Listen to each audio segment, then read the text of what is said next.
Good evening, all, and welcome. I hope you have your flashlights ready, for this night is particularly dark and full of terrors.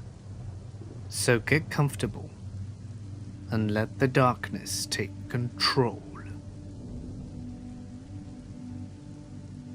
When I was 15, my mother bought her dream house, a large Victorian on a hill, with 7 bedrooms, and much larger than the tiny 1-bedroom that we'd been living in. During the buying period, we were there several times, and I was excited to get my own room, finally. Before we could move in though, a lot of cleaning needed to be done. The previous tenants had left it feet deep in crap, clothing, and loads of other stuff we had to clear out. We hadn't lived there for very long, and then the nightmares started. They were always about ghosts. I told my mother that I thought there were ghosts in the house. She scoffed and said, "All right, I'll have my sister come." Her sister was a sensitive, who could feel when spirits were present. She went through and declared it clear, but I insisted. Finally, just after New Year, we moved in. Soon after, it became apparent that I was right. Things started getting moved. You'd see things out of the corner of your eye, odd noises and smells. I'd smell whiskey in my bedroom, or chocolate cake in the kitchen. Turned out, there had been an older couple who lived there. She loved to bake, and he loved to drink. And when he had too much, his wife would make him sleep in another room. My room. Then there was the black cloud. It would follow me up the stairs at night, and stop as I went into my bedroom. As soon as the door would shut, it would come through the wall and drift in back and forth. At about this time, my depression deepened, and I began considering suicide. The old man seemed to be more attached to my sister, who will deny anything to this day, but she would suddenly begin sleeping in the living room. I finally saw him one night. I was going from my bedroom to the bathroom, and looked through the front bedroom towards her room. In the front of the door, facing it, was this pale figure of an old man, but his face was turned towards me. The black eye sockets were staring right at me. All of a sudden, I didn't need the bathroom anymore. I sat in my room trying to figure out what I had just seen. The main one, though, we called Victoria. We saw and experienced her the most. She was a tall woman, wearing a Victorian gown, hence the name. I was up early one morning. My mother had gotten up for work and looked up the stairs and saw my sister coming down. "Both of you up before dawn? What's going on?" She waited for my sister to come down into the kitchen, in her robe and hair up in a towel. She waited and waited. She finally started calling up the stairs. My sister finally answered, and my mother asked, "Weren't you just coming down the stairs?" "No, I was sleeping," she replied. Victoria would suddenly appear in the middle of a room, drifting through it and then disappear. I would hear my mother speaking in the kitchen. "What?" I'd ask, and there would be no reply. I was just talking to the ghost. One night, I was up late writing, and I went downstairs for a cup of tea. I came up the stairs and turned to go into my room, and just as I was doing so, I glanced into my sister's room, and that's when I saw him. The old man was just there, standing in the doorway. I stopped dead in my tracks, staring as he slowly faded from view. The Victorian ghost liked to take things as well. usually jewellery or underwear, but one day I had important papers from my car insurance laid out on a table in my room. I went to deal with them, and they were gone. There was no one else in the house. At first I thought a breeze may have swept them onto the floor, but they were nowhere to be seen. Things would often be returned, either the third time you looked where the item was left, or around the third day you lost them. Sure enough, 3 days later, the insurance papers were right back on the table where I put them, except they had been folded into quarters. Many years later, my neighbour's father passed away. I went with her to the funeral and the reception at the church. Relatives gathered afterwards at the house, where we were out on the back porch jabbering away. I'm listening to my family's stories, and one of her cousins pipes up. "Who the hell are you?" My neighbour explains who I am, and which house I live in. And she goes, "Oh, do you still have that tall lady ghost who stands by the window in the library?" I felt my blood turn cold. I didn't know anyone else who knew about her, let alone anyone else who called the room the library. It's actually a large walk-in closet with a window at the end, which faces the front of the house. There's a bookcase along one of the walls full of books, so our family just called it that. Little did we know, so did everyone else. I had a medicine man bless and clear the place, and those spirits are no more. But allegedly, there is a portal in the house, so things will come and go. Unfortunately, 11 years to the day of moving in, my mother lost her battle with cancer at 4:45 a.m. I was suddenly awakened, sat straight upright, and I smelt roses and felt someone standing in the doorway. "Mum, is that you?" Then I fell back asleep, my head hitting the pillow, out like a light. At 7:30 a.m., I was awoken from my sleep by a phone call from the nursing home, telling me that she had passed at night. I still live here. Though she visits me occasionally, she's never made good on her threat to haunt this place. I'm not convinced there is an afterlife, or such a thing as ghosts or demons, but I once saw something in the woods that felt so unnatural, it made me second guess how I see the world. I was hiking up a hillside, thick with trees, in the middle of the night during a long weekend. Some friends and I decided we would hike to the top of the hill and light off some fireworks. Approaching the hill and surrounding the base of the hill was a rolling grass valley. It was around midnight, full moon, and a light mist, something straight out of a horror movie. The strange part was, I wasn't nervous or scared or anything. I was having a great night with my buddies. I didn't have any of my defenses up. My buddies and I just hiked in a straight line through the rolling grass valley approaching the hill, when something caught my eye. On my right, I saw a tall, shadowy figure standing perfectly upright on the top of a small grassy hill. It was standing there right next to a large dead tree.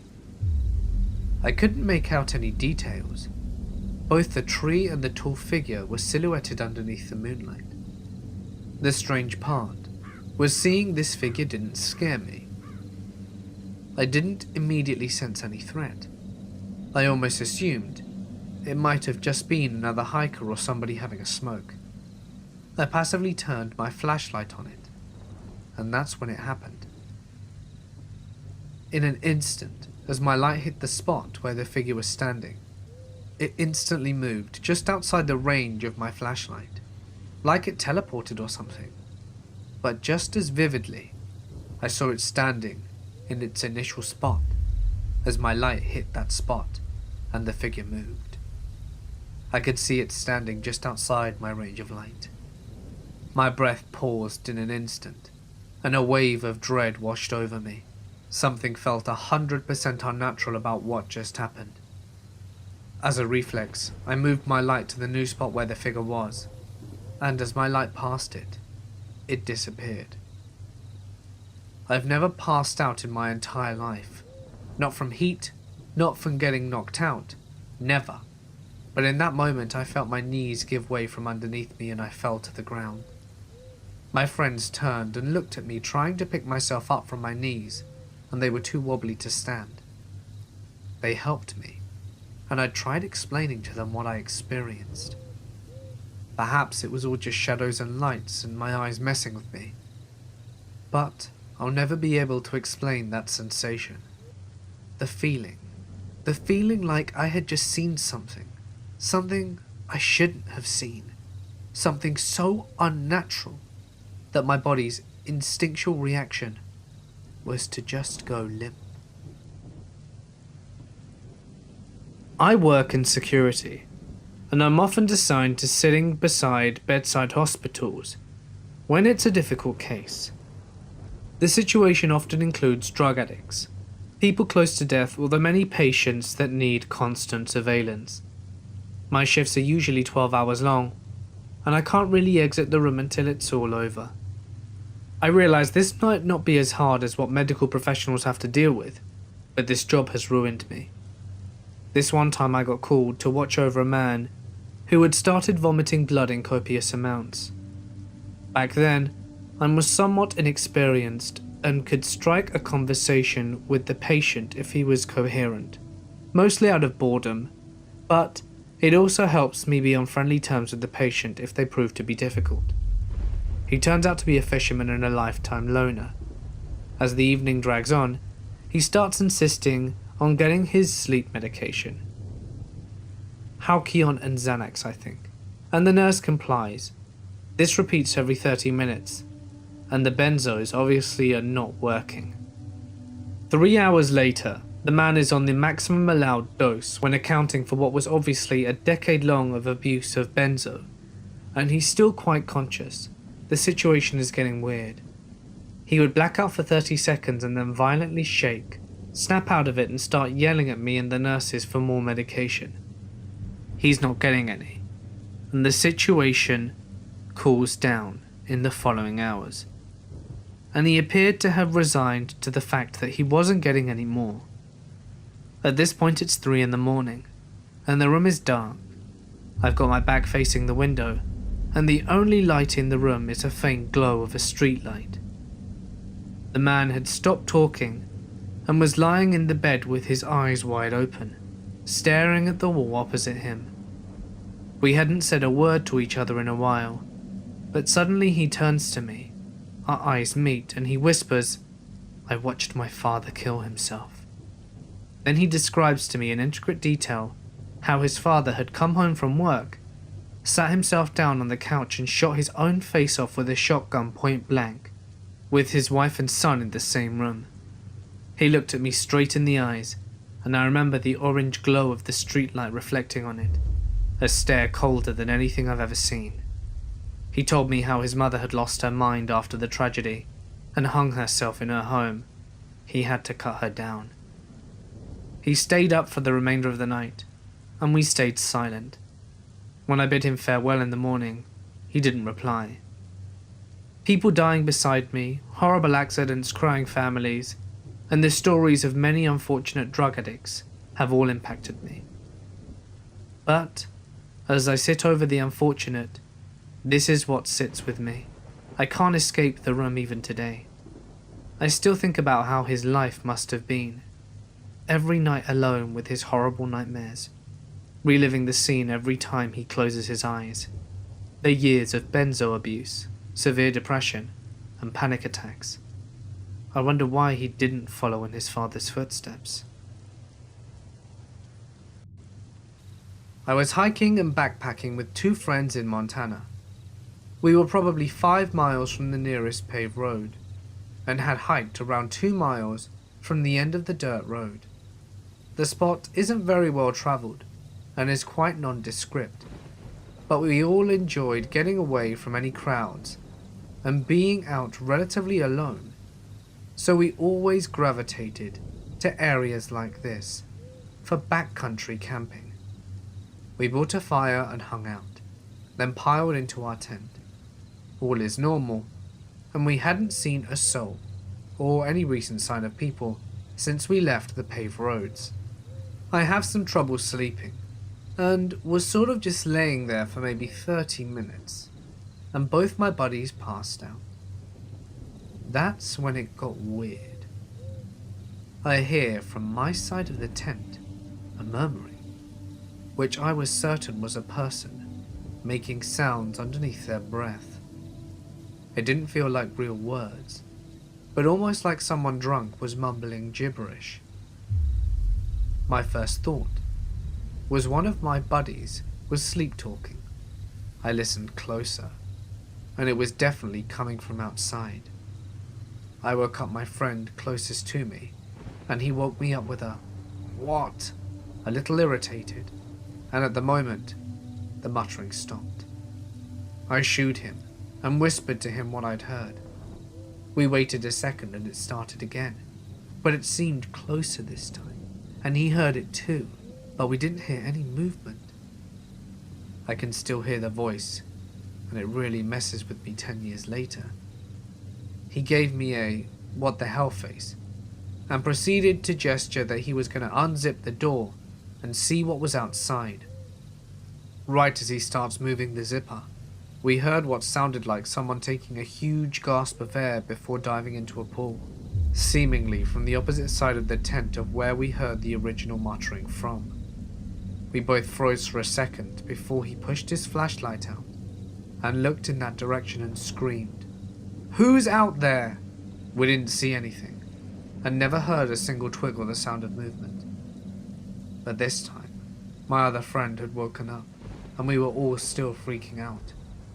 We told him what was up, and we all took our flashlights out to see what the hell it was, and we saw nothing at all. We were both up for a long time after that, while the sleeping friend was out again fairly shortly thereafter. We didn't hear another odd sound at all, and in the morning there were no signs that anyone had been there. We cut our trip to just that night, and moved back to a campground the following day. We still have no idea what or who was outside our tent. The only thing that we could even make a semblance of a sense of was an owl, bat, or another bird. But I've spent many nights outdoors in that habitat, and I am familiar with those noises. This was entirely different in my opinion, and didn't come from any animal I'm aware of anyway. Still gives me chills thinking about it. When I was 18, me and my friends took a road trip about 7 hours or so down to Apalachicola National Forest near Tallahassee, Florida. We were going to do a little car camping, drinking a few ice-cold Natty Lights, 18-year-old stuff. As we didn't want to be bothered by any park rangers, we drove way deep into the woods. We got there, set up camp, and had said Natty Lights, and me and a guy decided to do a little exploring. So we walked about 100 yards from our site back to the main road, saw another path directly across from us, and started walking. Immediately we started seeing signs that someone had been living there for a while. Big bags of trash, stuff like that. I should have seen a huge red flag and turned around, but I'm 18, and nothing can hurt me. So we get to this campsite of an older white guy living out of his van. Clothesline strung up, coolers placed around it, and a big gorgeous dog which I think was a golden retriever. We tried to back out, but he sees us and starts up a conversation. He's friendly enough and asks us where we're from, and he tells us some cool spots to check out. We ended up chatting to him for about 10 minutes, and then we went on our way. I kept thinking how odd it was that he gave directions in steps, not yards or miles. The guy seemed to be off balance, not stumbling drunk, but like he was walking on a balance beam, swaying side to side. Oh, and he was super excited to talk about national parks and forests and where we were from. So we went back to our tents. Fast forward 2 months, the same buddy calls me late at night and tells me to turn on the TV to the news. I oblige, and I see an old dude with a van. You see where this is heading, but I didn't. So I get pissed at my friend for waking me, and he insists that I should watch. And when I see the golden retriever, it all clicks. The man's name was Gary Michael Hilton, convicted of at least 4 murders. He kidnapped and murdered a girl on Blood Mountain, Georgia, an older couple in Pisgah, North Carolina, and a girl in Apalachicola at the campsite not long after we left. Yes, the very same places he had been talking to us about. Obviously, we called the cops, and they put us in touch with the FBI. We get flown down to take investigators to the campsite, point out every spot we saw, and tell them exactly what he told us, and show them the places he described to us. I didn't find out until after the trial, but apparently they found what appeared to be partially destroyed human finger bones in an area near the site, and I had to be flown down again to testify. After my uncle committed suicide in 2006, a couple of strange things began happening around the house. There were the typical haunting style things, like my brother insisting his stereo would turn up by itself when he was listening to music, or the time that his TV turned off all by itself. But I figured that all of it could have been chalked up to electronic interference. This particular incident, however, was just plain weird. For background, it should be noted that my uncle stayed with us about 15 years prior to his suicide. This was during the height of his drug abuse, and he slept on our couch for a few months before my mother decided to kick him out, as she had 3 young children to worry about at the time. So back to present day 2006, and my brother's friend, called John, is hanging out at our house. He was always a fairly sensitive and spiritual kind of guy, and he actually had no prior knowledge of my uncle's death. So John is sitting on the couch talking to me and my brother when he suddenly stops and says that he can feel a presence in the room.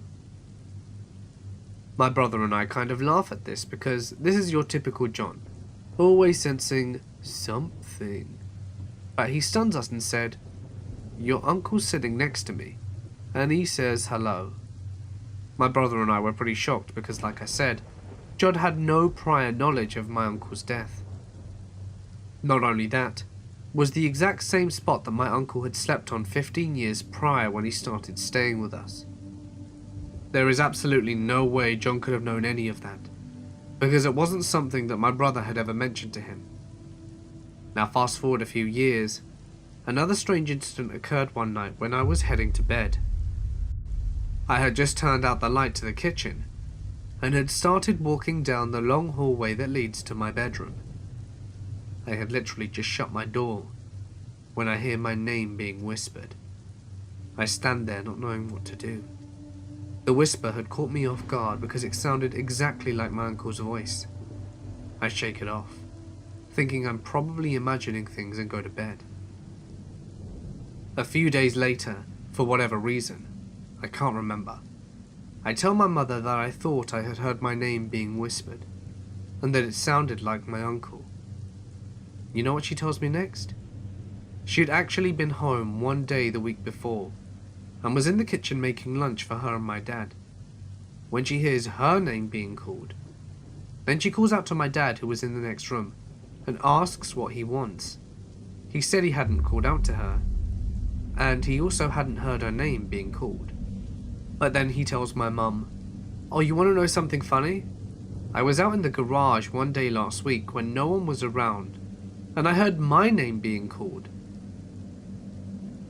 Then Dad says that he called out and didn't hear anyone, so he went back to working on his bike, thinking nothing of it, and thought that he was just hearing things. The voice we had all heard sounded exactly like my uncle's voice. It's definitely a strange coincidence that we all heard our names being called, when we all aren't the kind of people who just hear things, and in such a short space of time with no knowledge of either event. And this was during a time when none of us had been thinking about my uncle to have the suggestion put into our heads. It was a little creepy at the time, but thinking back on it now, it's kind of nice to think that my uncle might still be around watching over us, and that it may have been his way of playing a prank on us, since he definitely had that kind of weird sense of humour when he was alive. Here are two stories. Both take place in the Rocky Mountain region. We don't like to camp in campgrounds because we're antisocial, and none of us care to share a campground with the strangers screaming kids, waving around their flaming hot s'more pokers. When we go camping, we do mild off-road and camp in clearings away from the people. Just after high school, me and my friends decide to celebrate by going out on a camping trip. We ended up leaving way later than we had planned. It was dark by the time we got up into the mountains, and the camping spot was about an hour or so from home. We didn't want to turn around, so we just decided to make do and set up camp in the first decent clearing that we found, and would figure things out in the morning. We all set up our tents in the dark, moonless night, and just went straight to bed. When we woke up, we realized that we had unwittingly set up camp on top of someone's abandoned attempt of a marijuana farm. Not wanting to deal with that shit, we packed up pretty quickly and moved on. The second incident happened a few years later with the same group of friends. We set up camp in a little clearing surrounded by thick trees and settled around a campfire for the night. After it gets dark, we hear rustling in the trees and occasionally catch a flash of campfire reflecting off the ice in the distance. We aren't worried. This isn't bear country, and this particular area is covered in deer. We had to stop a few times on the drive to this spot to let deer cross the road, and we noticed tons of hoofprints and deer trails near our camping site whilst we were setting up. We go to bed, and all night long we hear the snapping of twigs and leaves. They sound like they're coming near the campsite a few times, but then back off when the dog starts barking. The next morning, we notice that there are fresh cougar prints skirting around the edge of our campsite. It's pretty obvious the cougar was circling us all night, sizing us up. We're dumb, young adults, and decided to test our luck, so we stayed a second night. That second night we decided to take shifts sleeping, with a few of us staying up to watch on guard, with our shotgun ready, and keep our fire tended during the night. Me and my ex had the first half of the night. Occasionally we would see a yellow flash of eyes for a brief moment, and they'd disappear again. The dogs would not shut up. Maybe it's just paranoia settling in, but my ex swears he saw the cougar off in the trees. At this point we all decide enough of testing fate, and slept in our cars and left next morning. Next morning rolls around, and our friend takes the dogs out for a small hike, and one last potty break whilst we brewed some coffee. On our way back down the trail, they notice cougar tracks following theirs, and we're all convinced we're being stalked. We decide to forget about coffee, tear down camp as quickly as possible, and nope out of there. So there had been a creepy lady who wanted to eat my soul. That was around a month ago. So yesterday it had been about a month and a half since then, when, lucky me, had another seizure, and this time I stopped breathing, and was rushed to the hospital. This time they told me I have a super rare brain disorder called Hashimoto encephalopathy. I can't be treated for it due to other medical conditions. I was put on a ward where people who are basically brain dead are placed, and I was waiting for a transfer because I wasn't going to stay in a unit with brain dead people. When I got my transfer, I was staying on a teen unit. I had a few visitors. I was sitting in my room with my headphones at full volume when someone knocked on my door. I thought it would be my nurse bringing food, but no, it was that lady. I sat there in shock and I wanted to run, but I had cords attached to me and I couldn't move. I was too scared. The woman said, "Hi Ashley, have you missed me? I've come to see how your soul is doing, and when you die, I will eat it." I sat there frozen. She started walking around my room, while the whole time I sat on my bed petrified. She sat in the chair just staring at me maliciously. I asked her to leave and how she knew where I was, since I had gotten a transfer after all. She stood up and started to come towards me. She reached her hand out and grabbed my neck and started making a horrific sucking motion. She started to put her mouth on me. I screamed and pressed the emergency button, and I knew I wasn't supposed to press it since it was there for the nurses to press, but I didn't care. About 7 nurses came in thinking I was in a life or death situation, and they saw the woman and took her down to the floor to get her off me. They called the police and took her away, and this is what scares me to this day. That day I had been drinking a Coca-Cola, and after she left, I continued to drink it. Not soon after, I started to feel very, very sick, to the point I became unconscious and was rushed to the trauma room, where they had to put me on full oxygen and medication to stop me from dying. The woman had tried to kill me. Thank goodness I was already in a hospital. Otherwise, I may have ended up in a morgue. I came very close to death. I was so close that I had an out-of-body experience. Thank goodness I survived. I still lay here in bed, scared to death. I think she's gonna come back, and I still haven't been moved rooms. I'm scared.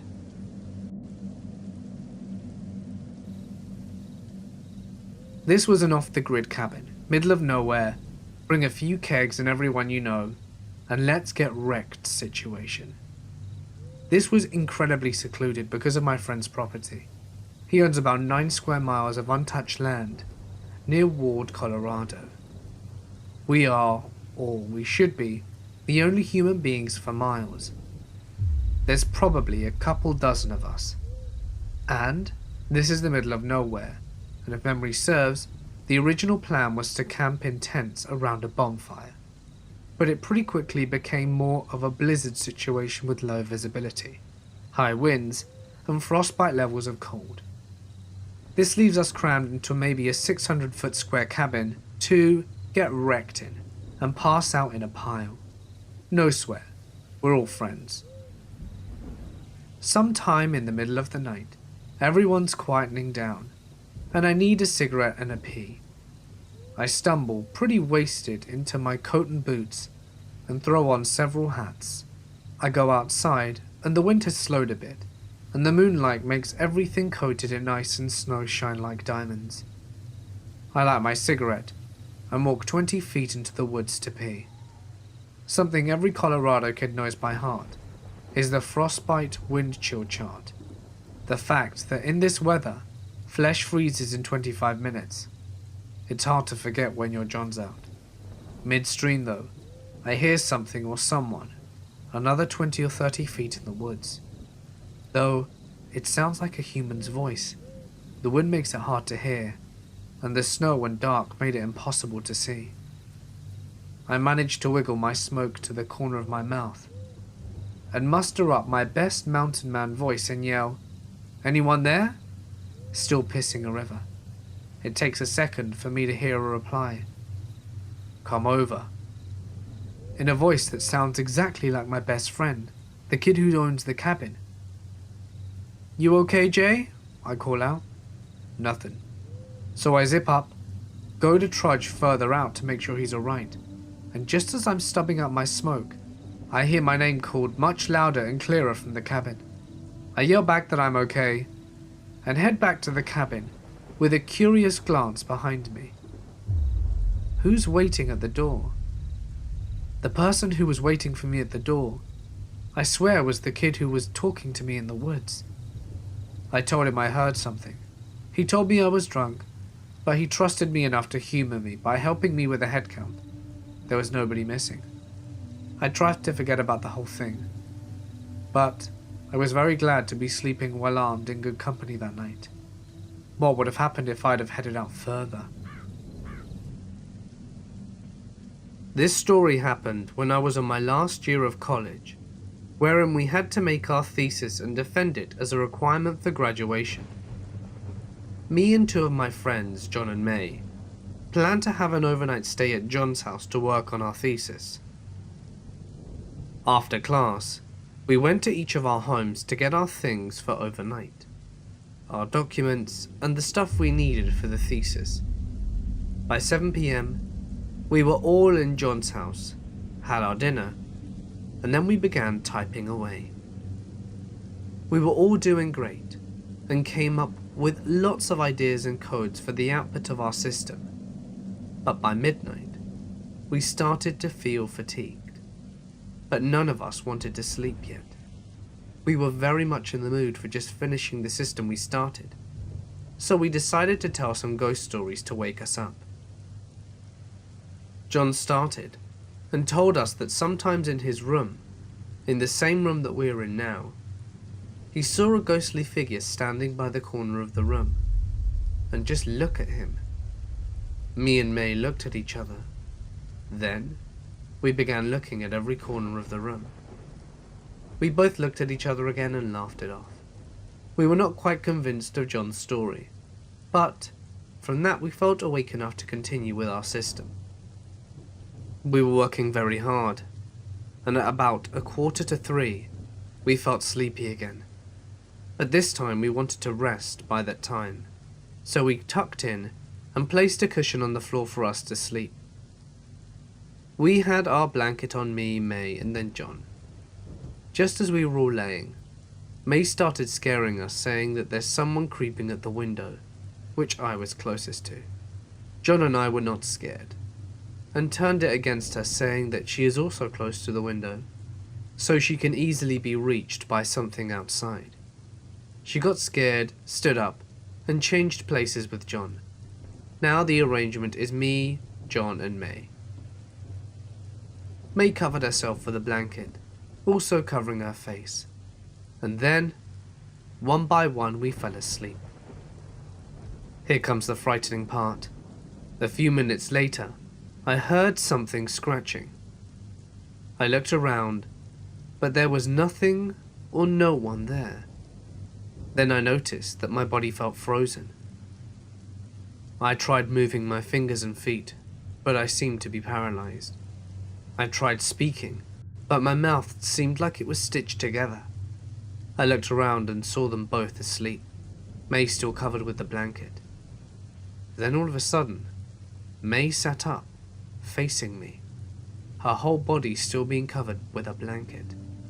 She then stood up in this weird way, stood up like she was a robot, slowly moving, and the blankets were still covering her. Then I noticed something horrifying. As I looked to my right side, I saw May at the corner end. She was still there, fast asleep. She never stood up, and her blanket was no longer covering her body. As a matter of fact, the blanket was no way near her. I started to realize that it wasn't May at all who had stood up. I started to freak out more, as I looked at the person or the thing covered by the blanket coming closer to me. I tried eagerly to move and scream, but to no use. It got much closer and closer, and I decided to close my eyes, and thought that maybe it would just go away. After a few seconds, I opened my eyes, and saw it just a few inches from my face, looking like it was ready to suck the life out of me. I tried to move and scream as powerfully as I could, and then I finally managed it. John woke up from my scream and tried to calm me down. I was not able to sleep again until the morning came. I told them that nightmare after we finished our thesis, for I didn't want to frighten them and get distracted by the supernatural thing that happened. I just said that I was never staying up that late again in that room. My father used to have a business in maintaining the woods. It's a thing in my country. It basically means cutting down dead trees and hauling them out of the area, as well as generally being a tree surgeon. This means that he was out in the woods all day, and he was allowed in places normal citizens couldn't go to because of the rules of the Forestry Commission. My dad was working in the early morning when he suddenly noticed a car in the middle of the woods. It drove through a small path normally only used by the foresters. It wasn't a car from the Forestry Commission, so he thought it was very weird.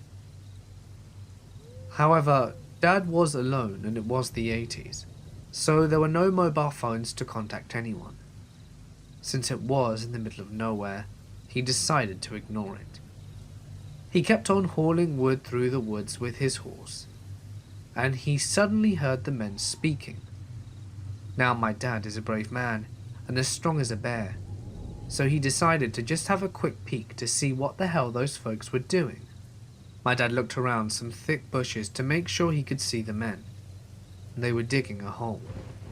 My father decided that it was something he really didn't want to interrupt, and he kept working throughout the day like nothing ever happened.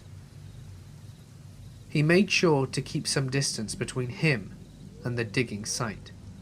The men apparently never noticed my dad, possibly because his equipment wasn't located in the same direction that the men came from, and my father worked with horses, so they weren't any loud machines. It was the 80s after all. At the end of the day, my father went to the local commission office and reported it, and they called the police. After they went to investigate, they found a body of a young woman buried there. It still irks my dad to this day. He was out there alone. What if the man saw him? What if he decided to check the burial ground out himself? Scary shit.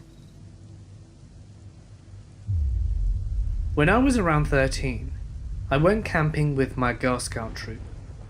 This wasn't uncommon for us, as we camped often, at least twice a year. The only difference was that my troop had the privilege to camp out 2 nights in a cabin. The cabins were not big. I was 5 foot, and if I were to lay down widthwise, we only had about 3 feet of walking space between the bunks. Each side had 2 sets of bunk beds, so there were 8 beds in each cabin, and there were 4 cabins. We had a large troop, so we occupied 3 cabins including the mums, who stayed the night with us. During the day activities we went on as normal. Other troops came to spend the day, and we did arts and crafts and archery, and other sport-like events. This ended around 7, when all the other girls went home. Around this time, we cooked dinner, ate, spoke, and then started a fire. We sat around and had girl talk like normal, ate doughboys and marshmallows until 9, when we had to go to bed due to the camp's curfew. In my cabin, I had my 2 best friends, one in the bed below me, and the other in the bunk across from me. We had bunks that were the closest to the window. To imagine the cabin, just imagine a rectangle with walls, and a screen door. Now, go into the screen door, and on either side of you, there are, as I said, 4 bunks, and at each end of the corridor or window. My mum was sleeping in the cabin across the way with my troop leader and the other mum.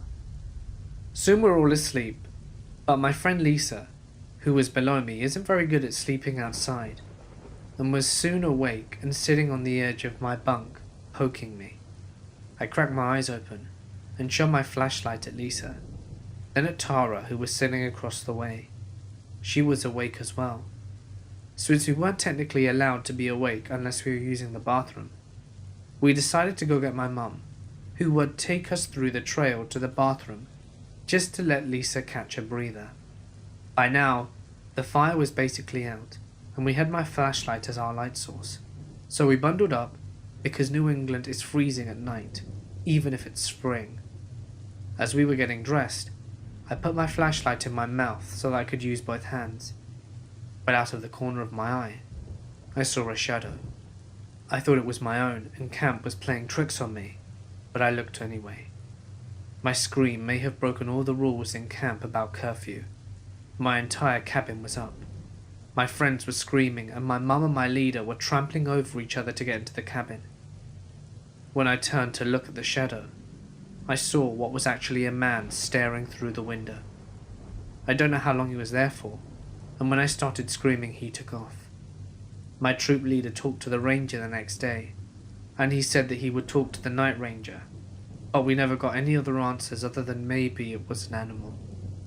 Either way, we never went camping there again, and this incident still haunts me to this day. So, creepy pervy man, let's not meet again. I was a certified nursing assistant for about 8 years before the stress of the job destroyed my lower back. I worked in a memory card facility. We handled everything, from the early stages of dementia to the end stage Alzheimer's. We had around 30 patients all living together under one roof, and a normal night was anything but that. Yelling, combative patients, poop, so much poop. But when someone was dying, the other patients seemed to sense it, and it was calm, so calm. And on this particular night, a gentleman who I had taken care of and built this amazing relationship with, and become what the family described as his unofficial grandson, was on his deathbed. I would come to check on him to make sure he was comfortable, and give him a dose of morphine from the pain. Did vitals on him each time, and I could tell he was failing fast. With his daughter and his son in the room, I knelt down on the bed and held his hand and said, "Bob, we're here for you. We love you and it's okay to go." He ever so slightly turned his head and winked at me, something he would do when he would tell me a joke or make a comment that went over the other patients' heads. He gripped my hand hard with his giant farmer hands. I cracked a joke about how I wish I were a young and beautiful nurse doing this instead of a 6'4" guy, and he chuckled. I checked his vitals and he was going. I was taking his pulse and I could feel it slow.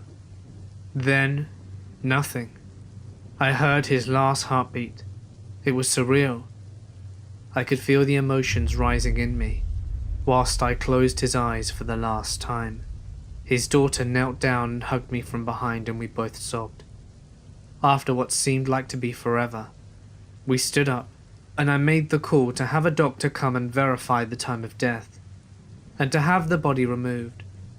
I wasn't in the right state of mind because I'd lost someone that I had been so close to.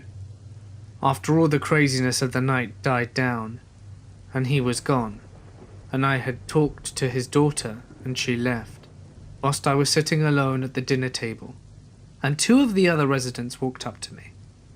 This is the creepy part. These 2 believed they were married, and thought it was still the Reagan era, and even in a good day, they were pleasantly confused. They came out of the living area to sit down next to me. They said that I did a good job, and then when it's their turn, they hope that I'm there for them too.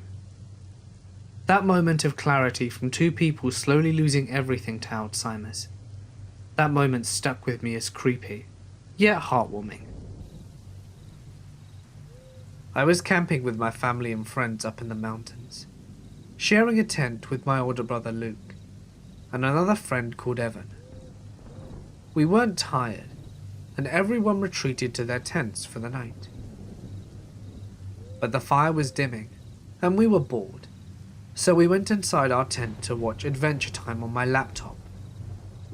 We all passed out after a few episodes, and I woke up sometime during the night into an episode of sleep paralysis. I have weird sleep habits and experience sleep paralysis every few months or so. So for those of you who haven't had it, basically, you're awake but you can't move, and sometimes experience auditory and visual hallucinations.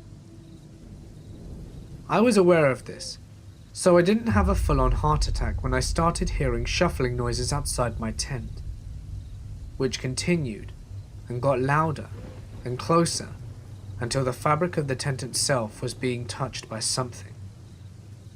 My computer hadn't died yet, and I could see my surroundings in the dim light off the screen. I watched the fabric compress as something pushed against it sporadically about 4 feet off the ground, then moved around the tent towards me. I watched 3 distinct impressions follow this creature around the side of the tent. It looked like a claw. I was terrified and filled with adrenaline, but another part of me remained calm, assuring my body it was all a dream. I couldn't do anything, so my fear was pointless, but I continued to observe it and my sleep paralysis began to fade, and I realized I could move. No longer so was I convinced I was dreaming.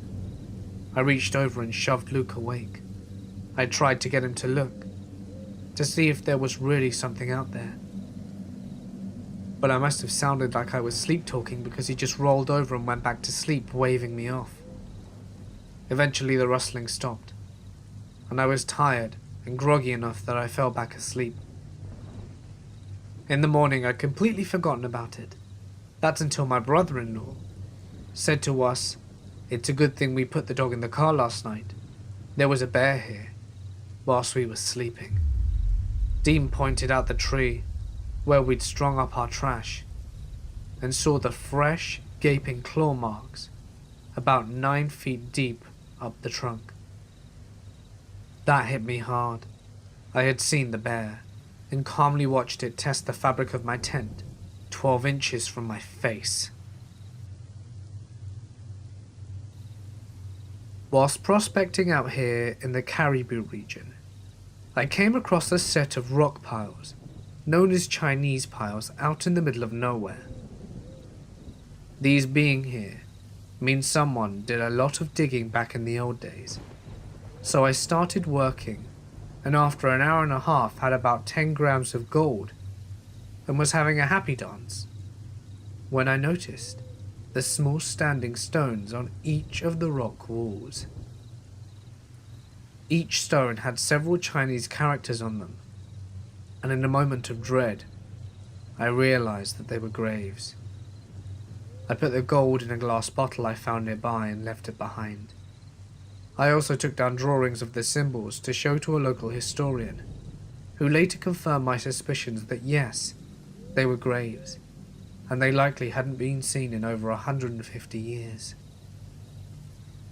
Chinese miners believe that if a miner died on site, the ground became cursed by the fallen miner's spirit, so they wouldn't continue to mine the area, and they would tell anyone who they met in the area that it had been worked out. Sometimes they would do extra work to make it look like the site was finished off, so people wouldn't end up digging up their comrades. I've been back several times, but I won't dig there out of respect. The site's super creepy in the morning fog. You can almost see people's outlines sitting around the piles. One of the stories my boss out here told me involved some sketchy folk from Prince George back in the 70s, and went with them looking for some mining gear to steal, so they could claim jump a site a few kilometers down the road.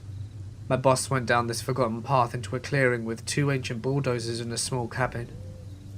The rest went to the bulldozers to see if they ran whilst my boss went into the cabin and was greeted by a skeleton, laying in bed with a bullet hole in his head.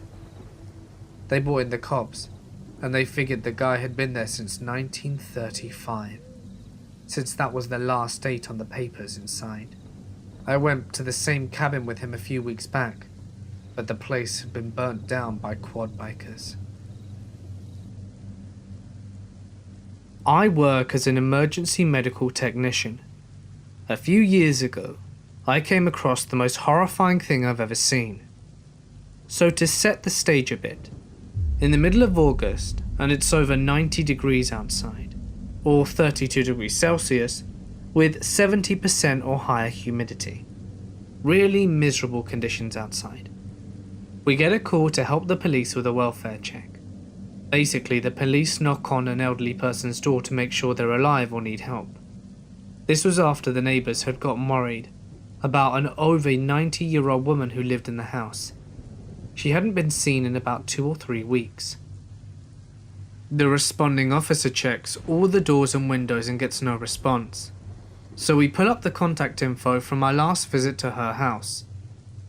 The young go-hung rookie cop got the okay to break in to check. So he goes to break down the door, he runs up and kicks it, and slips as he gives the kick, and falls into a bush. He finally got it right the second time and knocked the door. Meanwhile, me and my partner are laughing our asses off at him. The next moment he sets foot in the house and turns right around. He was stopped cold by the smell. That's when we knew we didn't have to find a patient, we had to find a body. So, a little more background to the environment. This house did not have air conditioning, and was sealed up tight. No windows were open or anything. Add in the temperature outside the previous months, and you have an oven for a house. We were walking into a house that had a dead person sitting in it for over 2 weeks in an oven. So we go inside and the most horrific, eye-watering smell hits us. It's undescribable how bad it was. We could taste it, it was so intense. The only words I have for describing it was airborne death. So whilst we're gagging and trying to search the house, we finally find her body. She'd been taking a bath and somehow managed to die and fall into the water. Think bony, festering maggot soup. And that's what we saw in the bathroom. We took one look and noped out of the house. I still have nightmares at that sight. And the smell. The smell comes to mind whenever somebody talks about the smell of death. I went camping with the summer program when I was 16. 12 other guys being managed by 4 adult men, and we were having a great time. S'mores, hot cocoa, campfire stories, the works. We all had to be in our tents, and either sleeping or awake, but quiet, by 11. I was in a tent with 2 other guys, staying up later and just talking typical teenage guy stuff. As one guy is talking, I start to hear heavy breathing nearby, like someone has just been running and is out of breath. I ignore it and keep listening. I figure I'm just a weird kid hearing things, or that one of the guys in the next tent is making the noise whilst he sleeps. Then we hear, "Please, help me," from outside. It didn't sound like anyone in the group. It sounded like an old man out of breath. We all went dead quiet and listened to this guy's breath, then asked again with a whimper at the end. I don't know what possessed this guy near the front of our tent, but he turned on a flashlight and opened the inner flap, but kept the outer zipped and looked out. We just see a pair of bare, old, and scabbed pale legs standing there. It looked like this guy had been walking nude through the woods for some time. He asked for help and kept standing there.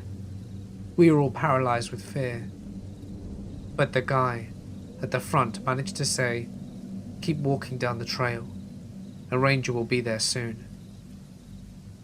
The guy stopped breathing and said, "No rangers. They keep me here." It was at this point someone else finally spoke up. A chaperone came out of his tent with a flashlight and cautiously asked him how long he'd been there and what happened to him. The old man didn't answer, just started sobbing and ran off into the woods. We saw by the flashlight that he was completely naked and emaciated. Just a few weeks ago, we made our way to a very remote valley that is very difficult to access. Think walking on 1-inch ledges, dropping into narrow crevices. The valley ends in a sharp drop, with a waterfall that is about 100 feet high. We were almost at the drop when we heard a whistle. It sounded a lot like a hiking whistle, but we only met one group of people that entire day, and they had stopped way before we did, as they thought the mountain slope was not passable. According to our calculations, that group should have left long ago and headed back to base camp, so it made no sense. Then we heard another whistle, and we yelled hello, and immediately we heard a whistle back. The whistle was coming up from the thick trees on the very slope the mountain encircling the valley. The slope was about 75 to 80 degrees. The only way we could make it up there would be if we pulled ourselves up by tree branches and roots, because it was just too steep. Just as we were debating whether the whistling was indeed a hiker's, a helicopter suddenly rose from behind the waterfall. It rose right above us, then turned around and flew away. It was an unmarked helicopter, and the closest airfield is about 100 miles away. We figured they must have had some search mission out for someone, so that must have been a hiker's whistle. However, it was really strange that a person could whistle repeatedly, but never yell back. We yelled again. The whistle recurred. Suddenly we heard the helicopter rotor again, and not 3 or 4 minutes later we saw the helicopter rise above the valley, hover for about 30 seconds and then fly away over the mountain. We went ahead and crossed the creek to climb the mountain slope. We scrambled up, grabbing onto roots and branches, and the whistling ceased. We yelled a few more times with no response. It took us 4 hours to make our way out of there. The bushes were so thick that we walked on branches above the ground, and I could not see my hands in front of me. I still have no idea who was whistling. It was a very mechanical whistle, and I've been out in the wilderness quite a few times, and have never heard a bird whistle in that way, or anywhere close to it. I'm not a doctor, but a care provider in a home for developmentally disabled adults. A long-time client, whose mentality/interests were comparable to that of a 4 to 6-year-old, would cover his head with bedding when he would go to bed. The staff would playfully ask him what he was doing, and he told them that he was hiding from the ghosts. He never identified the ghosts, and did this for years, so staff always thought that it was just the client being playful. At one point, this client didn't want his normal routine like eat and drink, stay up and watch television, or use the restroom. Whilst bathing, the client said he was seeing ghosts and pointed. The staff asked, what ghosts? And the client said it was his parents, and that they're going to take him home. Staff gently reminded the client that his parents had already passed away, and that they couldn't possibly take him out that weekend.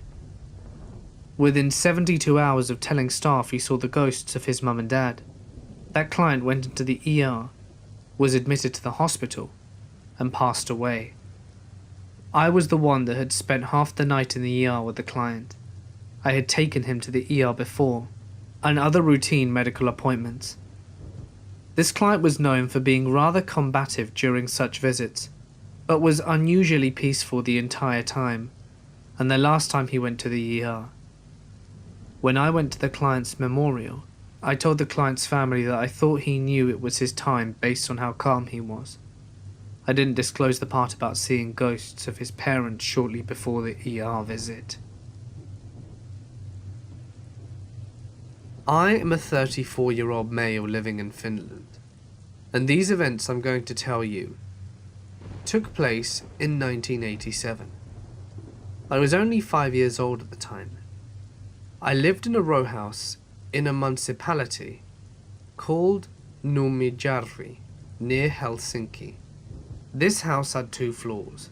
The bedroom was located upstairs, and the living room downstairs.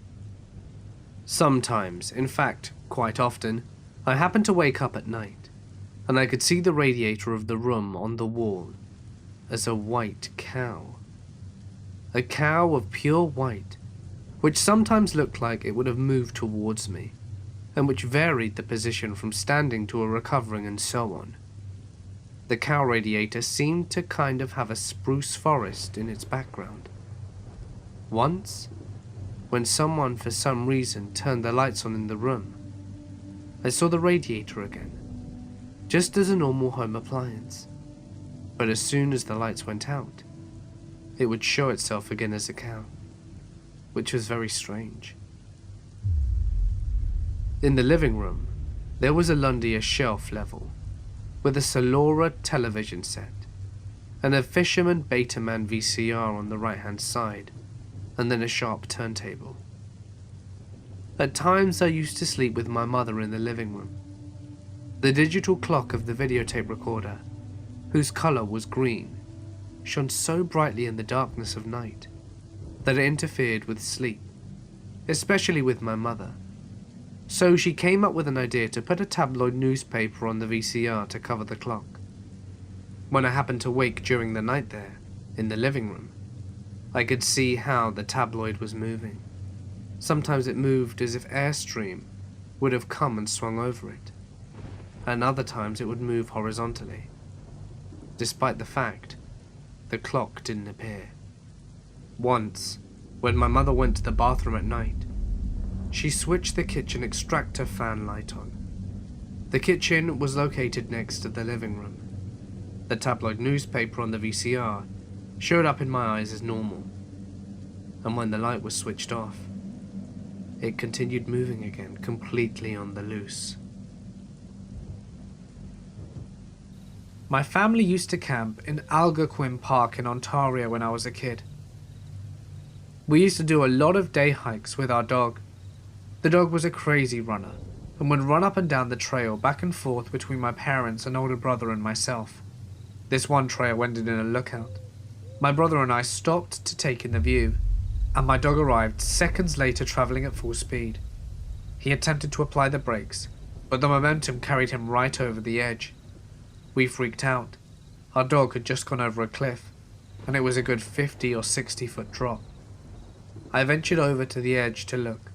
My dog had somehow landed on one ledge that sat about 10 feet down. Shit, what now?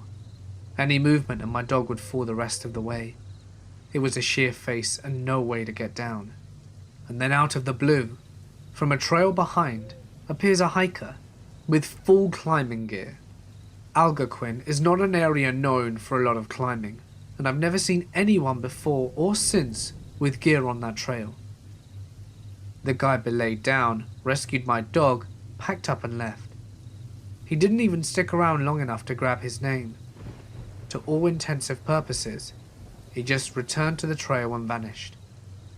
I think I've unlocked the mysterious stranger perk from Fallout. I took care of a lady once. She nearly died of sepsis, which is a blood infection, and she had multiple strokes and coded multiple times in the ICU. They'd given her Lidafed. Lidafed, or leave 'em dead, is what we say because Lidafed shunts blood from your extremities to your vital organs, usually resulting in necrosis, death, of peripheral tissue. This means that when she came to me, her fingers and toes were all black. She wasn't quite right, and I've seen lots of crazy, but she truly unnerved me. She never spoke, only whispered in this bright bubbly voice like a little girl. But she said awful things like, "Can you push me outside so that I can chew my fingers off?" And she would smile all the time. She also had some really bad pressure ulcers from just basically being immobile for so long. We had to dress her wounds daily, and she usually ripped the dressing off pretty soon after we put them on. One night, I went into her room and saw a piece of what I thought was dressing on the floor. Upon a closer inspection, it was a chunk of her own skin, a partially healed skin graft to be exact, and it still gives me shivers. I was camping in the Florida Keys one winter. I managed to survive the large snakes and even larger alligators, as well as the scorpions which would get into my shoes at night. But one experience that I shall never forget. My campsite was next to an old rock quarry which had filled with water and made it a good place for swimming and getting water from. There was also an old dump site near the quarry with piles of stoves and fridges and other junk.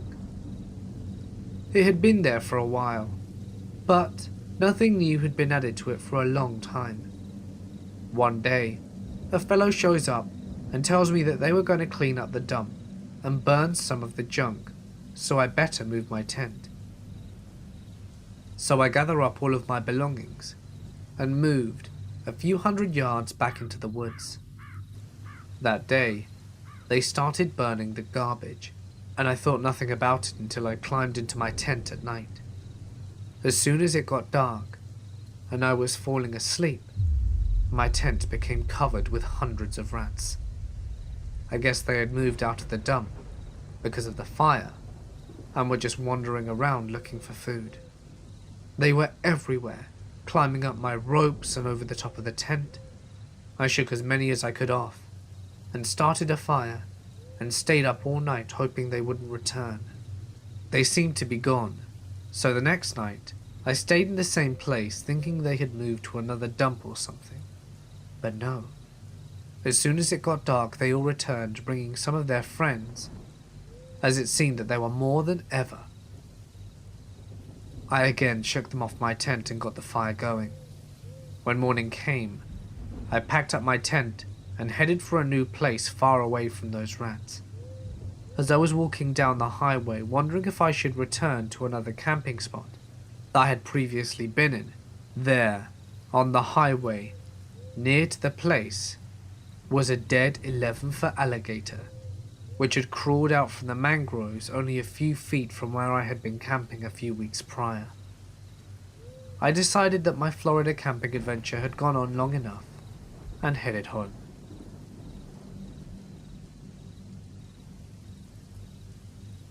A few years back, we were doing a massive survey in the middle of nowhere in the interior of British Columbia.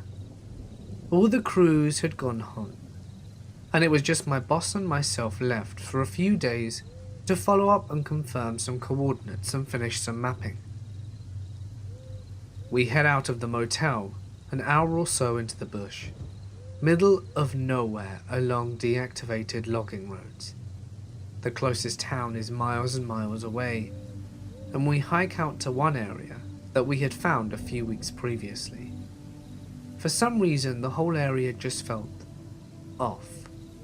So we get down to business, and about 15 minutes after being haunched over mapping, there is this weird deafening whomp sound, like I could feel pressure in my ears.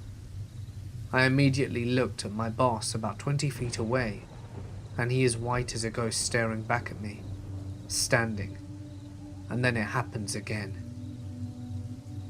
My ear and chest pressure go crazy, and it feels like I am being squeezed. Chills all over my body, and every hair is standing on end. My boss just looks at me and says, "Let's go." We grab all of our stuff and speed hike back to the truck. We never discussed it. No clue what it was, but I've never been so freaked out in my life.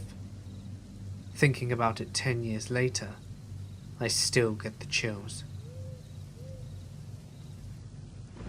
I was 17 at the time, and always believed in the paranormal, but never really had a true experience until one night that I vividly remember till this day.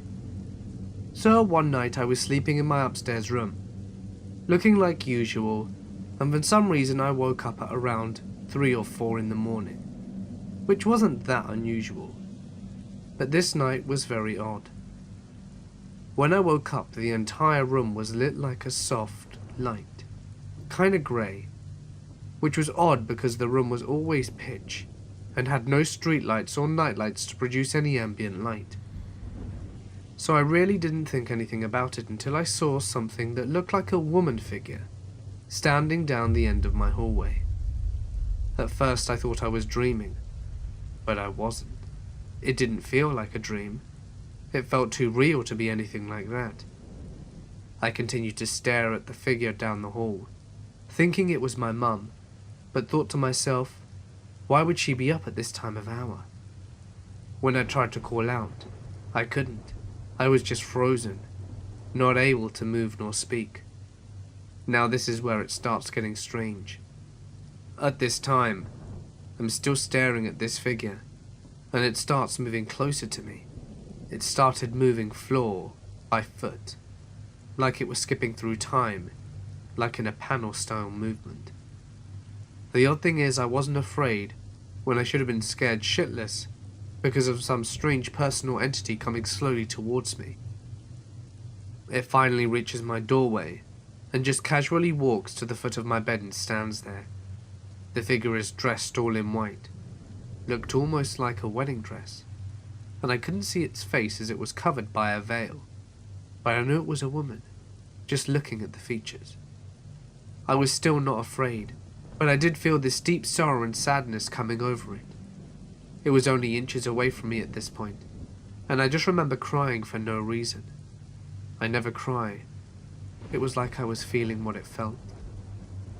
This whole ordeal lasted about 10 minutes, and then it slowly just walked out of the room and vanished down the hallway. I then passed out and woke up later in the morning. At this point, I was scared shitless and couldn't understand what I had just experienced. I call her the woman in white. I never saw her again after that, and from that day I get goosebumps just thinking about this. A few weeks ago, we were on a road trip from British Columbia to San Diego, and we came upon a campsite just outside of Crescent City, California. We drove through it. One side of the campground was relatively empty, and I noticed a few scattered tents, but nobody close to the location we ended up picking. We had tons of space. We wanted an early night, so I started a fire whilst my girlfriend began cooking. We ate it, had a few beers, and climbed into our rooftop tents, with our dog by 9 PM or so. I had a rough time sleeping, and woke up a few times, but finally fell into a decent sleep.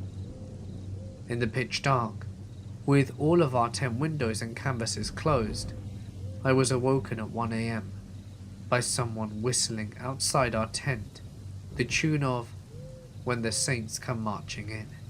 After a few minutes of this repetitive whistling, I nudged my girlfriend, who awoke and was obviously freaked out as well. The whistling then turned to chanting things like, when you sleep, you disrespect me. When you disrespect me, you disrespect the US Marines. The person would then start spelling out words like flee, and the verbiage and tone kept getting more aggressive, so we decided we had to make a move. I slowly unzipped the tent whilst our guard dog was snoring, and got my head out of the tent. I took a few seconds to let my eyes adjust and figure out where the person was. I felt more confident once I could somewhat see and hear, so I climbed down and my girlfriend passed me the dog, and she climbed down too. We flipped the tent up without securing it, and we jumped into the truck, while the person was still whistling. We went to a motel in Crescent City. The next morning we drove back to get a few belongings that weren't in the truck, and a family who had been camping a few sites over said it went over for 2 or 3 hours, and it was the scariest thing that their family had ever experienced. I'm a paramedic. We got a call to go out to a scene for an elderly woman with chest pains. We arrive at the house, and the front door's open. We knock, and we hear the woman calling out from the back, "I'm in the back room," in a very calm voice. My partner and I go to the back of the house looking for this woman, and that's when we smelt it. Nothing prepares you for the smell of a rotting corpse. I've smelt it a dozen times, and it never gets any less disturbing. We radio for police and ALS backup as we move through the house. We opened the door to the master bedroom, and there's our patient. She's approximately 80 and she's staring at the master bathroom with these cold dead eyes. She never once looked at us as we approached her and began speaking to her. I got to the bedside and got in front of her gaze. She looked right through me. I turned around to see what she could be possibly looking at, and there was the source of a smell. A man around the same age as my patient is on the floor, with very little left of his head attached to the body. A shotgun lay on the floor next to him, and most of his head was strewn about the walls and the bathroom counter. We loaded the woman up into the ambulance, and our police backup pulled up. I don't think that woman blinked once the entire time she was in our care, and it totally messed me up today.